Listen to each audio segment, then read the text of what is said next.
Together, we will build back better.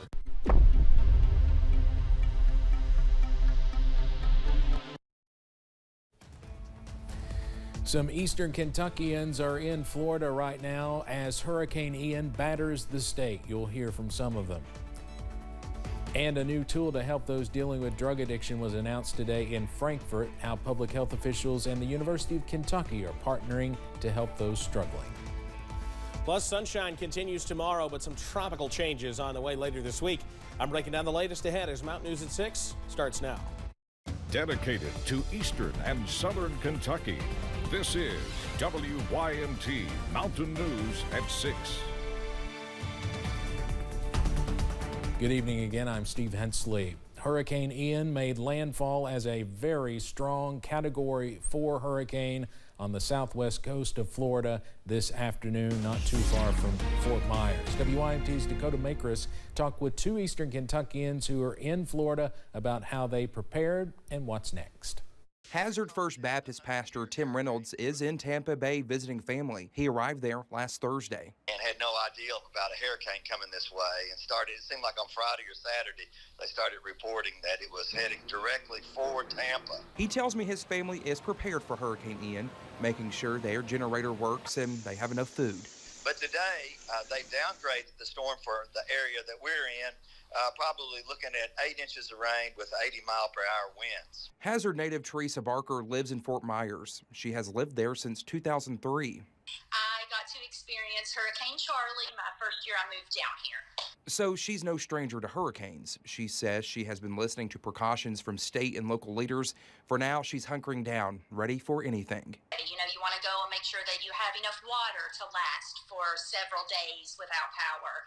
You want to make sure I had batteries in my flashlight. She lives more inland. However, they will see a lot of heavy rain and wind from the storm. She says she feels the state is prepared. Bring it on, Ian. Let's just do it and get it over with now, because we know that we have so many people coming from all different areas to help us get back. She tells me she is prepared for at least 5 days if they lose power and water in her neighborhood. Dakota Makris, WYMT Mountain News. We also heard from a Knox County viewer who is in Marco Island, Florida, which is just south of Fort Myers. She tells us she's staying in a hotel there, and staff told her they have backup generators and enough food to last 1 week. And I can tell you, we are hearing some terrible news out of Fort Myers about damage coming out of there. So it doesn't look good in that area. Tonight at 11 o'clock, WYMT's Dakota Makris talks with a Pike County native who works at our sister station in Sarasota. That's a little north of Fort Myers, and she's going to give us an inside look at how they prepared.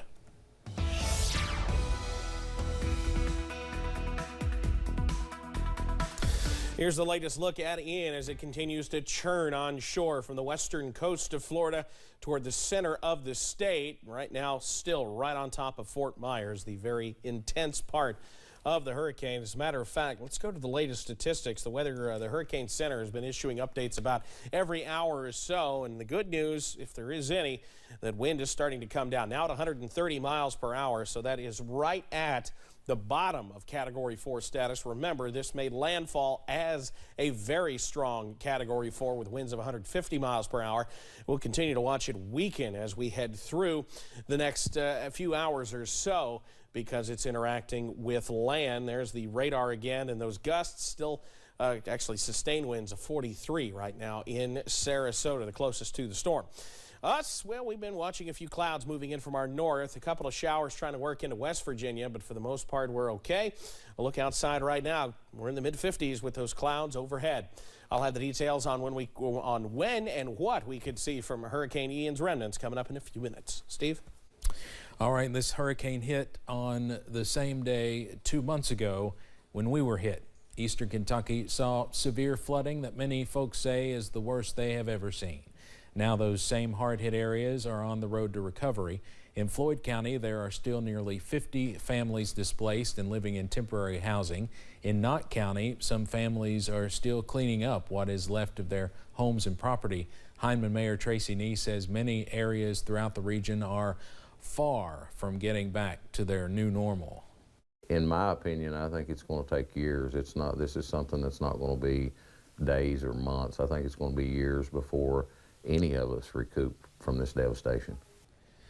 Neese added that when tragedy and disaster strikes, county lines and city limits disappear and neighbors help their neighbors.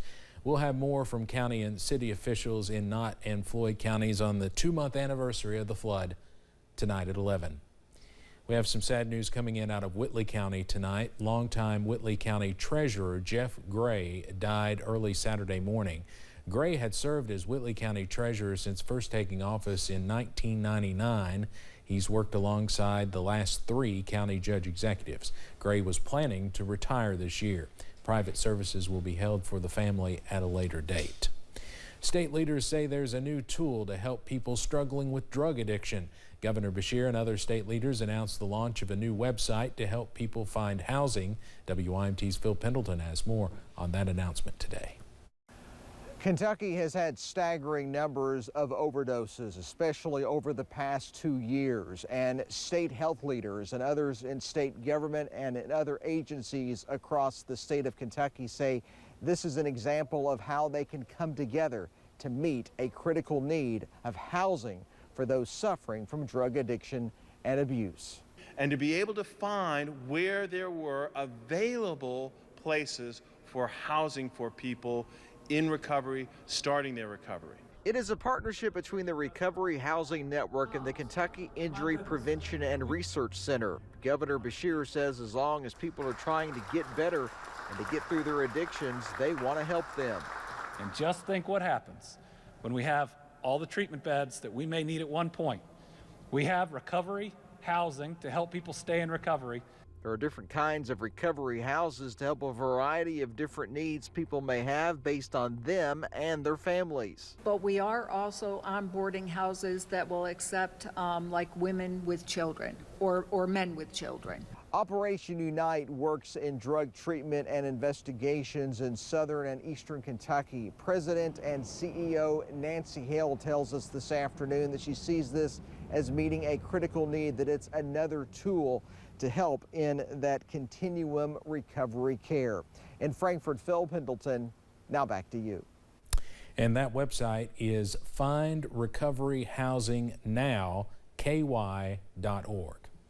A demonstration of what canine units are doing for Kentucky police departments and sheriff's offices took place in Frankfort today. Several canines from Central Kentucky law enforcement agencies showed lawmakers in an interim committee a drug seizure and an apprehension of a suspect. One of the officers dressed up in an attack suit. Representative Bill Wesley says the canine units are a tool that many sheriffs and police departments have, but some still do not. So you imagine being out 3 o'clock in the morning, no backup, up in the mountains in eastern Kentucky, just for an example. How important would this canine unit be to that officer or that deputy at a crucial time whenever they was being attacked? Canine handlers say the dogs are an expensive investment, but will often pay for themselves with the seizure of drugs and drug money. Well, keeping an eye on what's left of Ian as we head into the rest of this weekend. The breakdown is ahead, but first. Nearly 200 students gather at the flagpole in front of one middle school today to pray. We asked what "see you at the pole" means to them. And Senator Rand Paul's campaign releases a new ad today dealing with transgender athletes that's raising a few eyebrows. WYMT News.